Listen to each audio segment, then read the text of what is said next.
In 2022, Ferrari showcased glimpses of what they could be under the right management, and with a major change this off-season to who was at the helm, the Tifosi hope that the 2023 season is where everything comes together for their team. But we're now 3 races deep into the season, and that is proving to not be the case. So where's the team's morale at this early stage in the season? Do they have high hopes for the rest of the season, or is this the start of another Ferrari meltdown? Well, the only way to find out is to stick around. In 2023, Leclerc entered the F1 season looking to challenge Red Bull's Max Verstappen for the title yet again, after falling short this past season. He started the season strongly with 2 wins in the first 3 races, but as the season progressed, Red Bull took a commanding lead, winning both the Constructors' and Drivers' Championships with ease, thanks to Verstappen's superb performance.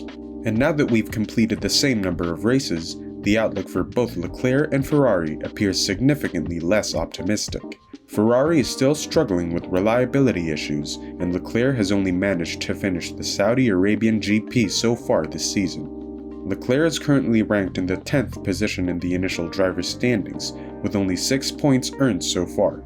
However, there is a gap of almost a month between the Australian GP and the next race in Azerbaijan, providing Leclerc and Ferrari with a much-needed chance to start over and make improvements. I think in the situation we are in as a team, we take this as an opportunity to work as much as possible during this break, in order to get upgrades as quickly as possible and be as competitive as we want sooner in this season, said Leclerc. It is a very, very long season.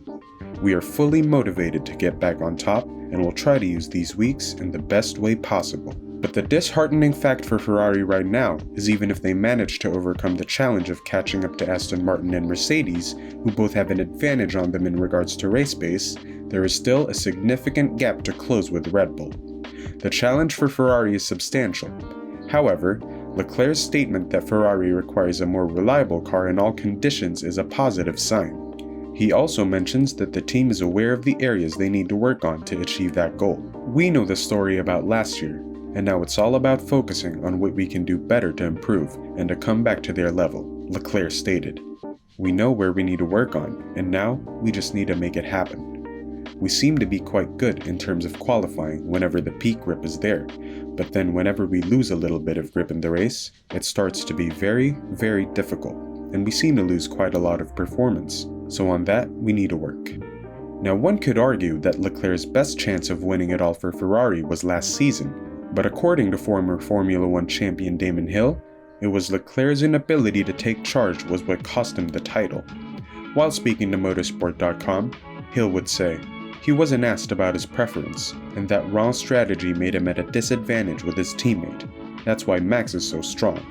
I've heard similar things about George Russell about it, even Carlos Sainz at Ferrari. Pilots like Fernando Alonso are directing the team through the cockpit. If a team isn't bothered by the strategy either way, then it's possible to get what you want, but you need to think fast. But despite the awful start to the season, Leclerc remains adamant that the team is still positive that they can turn things around. Leclerc emphasized the significance of the entire team working towards a common goal. He also addressed rumors about internal issues and stated that most of them, about 90%, are untrue and unfounded. Leclerc does not wish to spend his energy trying to track down the source of the rumors and instead remains focused on the team's objectives. According to express.co.uk, Charles Leclerc said, "Everyone is fully on it and fully positive still, which is great. We all need to push in the same direction. As I said, this is the most important. There have been loads of rumors around the team, which for once, 90% of them were completely unfounded. I don't know where it is coming from, and to be honest, I don't want to even spend any energy on trying to find where it's coming from. We just need to be on it and focus on ourselves."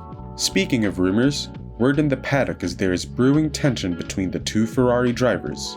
Unlucky as he has been this season, Leclerc has been consistently out-qualified by his teammate both in Bahrain and Saudi Arabia, but come to Albert Park, Sainz would outperform him with the Ferraris qualifying in 5th and 7th place. At the end of the session in Melbourne, Leclerc expressed his gratitude sarcastically to Sainz over the team radio, after being refused a tow to improve his performance on the straights. "Big thanks to Carlos for the tow," Leclerc said. "Got a bit of speed there. Always nice." Former Williams and Ferrari team manager, Peter Windsor, expressed his confusion over Leclerc's edgy response during the Australian Grand Prix while speaking on his YouTube channel. He said, in Q3, Charles was quite annoyed that he didn't get any sort of tow or help from Carlos Sainz. It would have been only on, I guess, the finishing straight. I don't think there's anywhere else in Melbourne you can get any help at all. I thought it was odd that he made that public, that he was upset about that, because you've got to live in your own world and you've got to be very cocooned when you're at Ferrari. You've got your guys and you've got to work in a very apolitical way, so it was quite a political reaction I think he had to it all. To me, even if Charles felt that Carlos was in a position to help him, I think it's quite naive of him to think that Carlos would. Why would Carlos Sainz help Charles Leclerc any more than Charles would help Carlos, really? While Carlos hasn't commented on this incident, the Spanish driver has called upon the Tifosi to stand by the team through this difficult start to the season. Both Carlos and Charles are faced to deal with their SF23, which has been proven that it has as much tire degradation problems, if not more, compared to its predecessor. And it's a situation no one at Ferrari is happy about. You have to realize that nobody is more upset, or angry, or unhappy about the situation than every single team member here, Carlos said as per motorsport.com. We're the ones who aren't happy. We're the first to not like the situation, and we're the ones who are going full throttle to turn the situation around, because it's also about our egos, our performance. We're proud to be Ferrari, and we want to take Ferrari forward. And sometimes, the comments in the media are more of a distraction and drag us down rather than helping us.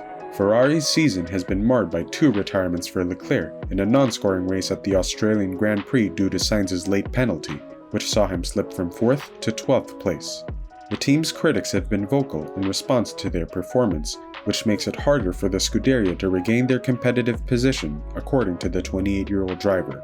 It's just that excessive criticism doesn't help. And that lack of help isn't exactly what we need right now, Sainz said. That's why we try to stay away from such comments.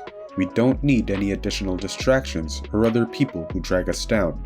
But according to team boss Frederic Vasseur, help is on its way as the team is planning to bring major upgrades to their car once the race calendar hits Imola. We have a stream of updates for different types of downforce. In Baku, it's not advisable to introduce anything new because there is the sprint race.